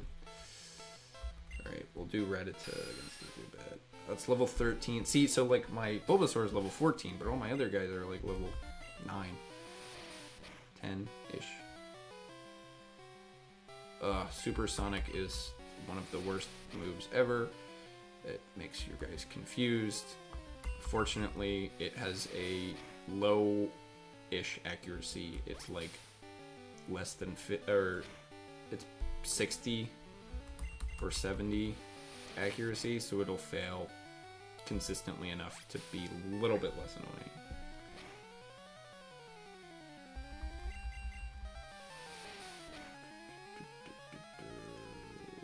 We're almost about to hit 2 hours.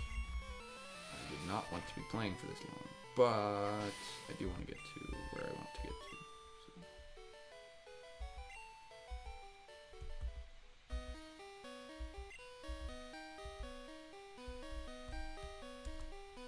a guy here? Ah, he's here. Oh, we do have to fight him. I wasn't sure. He's like a fossil guy. Oh. All these guys are poison.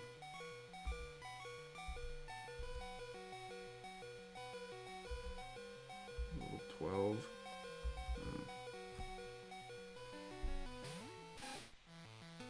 Huh, disable. It's funny.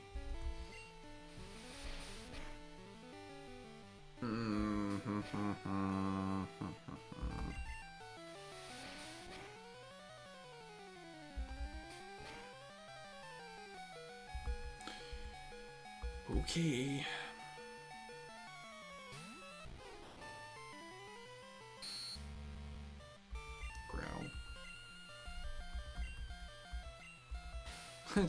Disable only lasted for like a turn.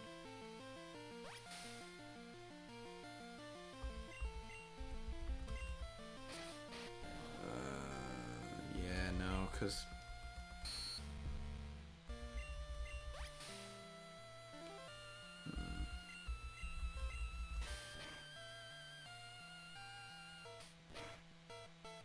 ouch.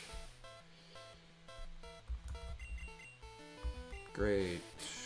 So, honestly, this game is, especially the first one, is actually pretty grindy in just how it actually plays. Oh, Voltorb. Voltorb? Huh. Unless it uses that one that always does 20, I think we're good. Oh, it is tackle.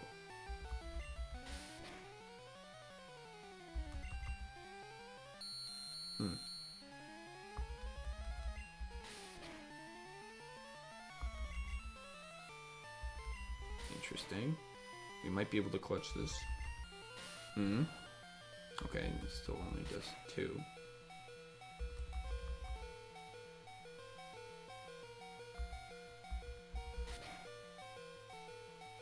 Come on.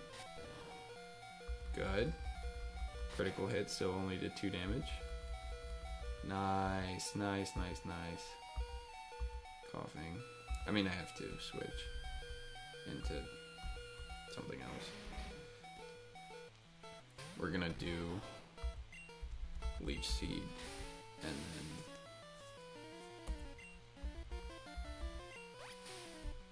then... Ooh, especially if he's trying to poison me, that's not really gonna work.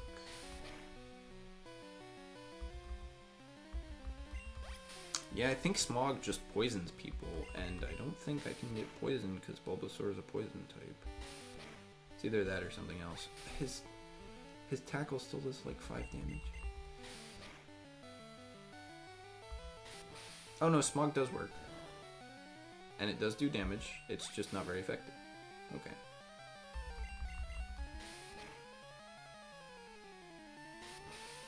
He's gonna do it again. I mean, he's at a point now where even if he, like, gets rid of Bulbasaur, I'm still gonna have stuff.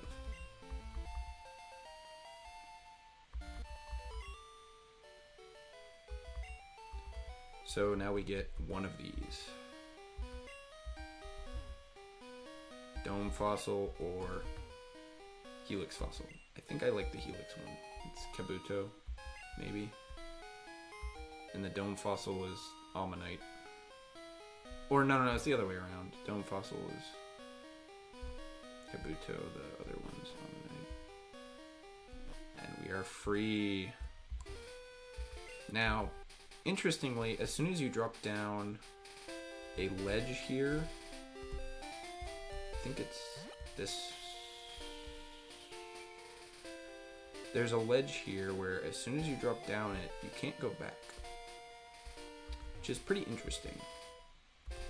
Well, you can get back eventually, but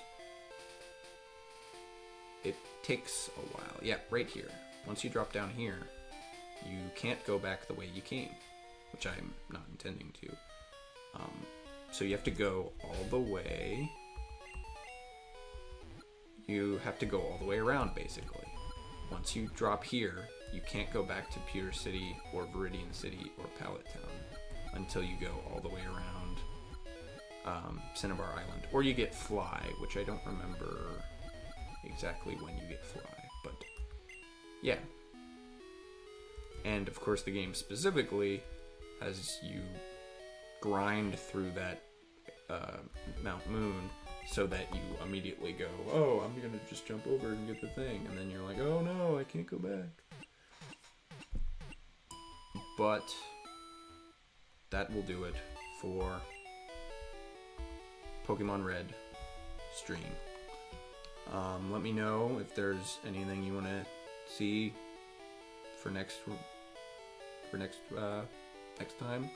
Anything interesting? Anything special? Next time it will be either gold, silver, or crystal. I think I'm going to play crystal because it's got the most additional stuff. But, yeah, and then after that I will be going into Gen 3. So, yep, this is going to be the next couple of weeks. I'm going to play every mainline game and every remake of mainline games. So I will be playing Fire Red, Leaf Green, Heart Gold, Soul Silver, Mega Ruby, Alpha Sapphire, Let's Go Pikachu, and Let's Go Eevee, and the last one, Brilliant Diamond and Shining Pearl. So those will be the next couple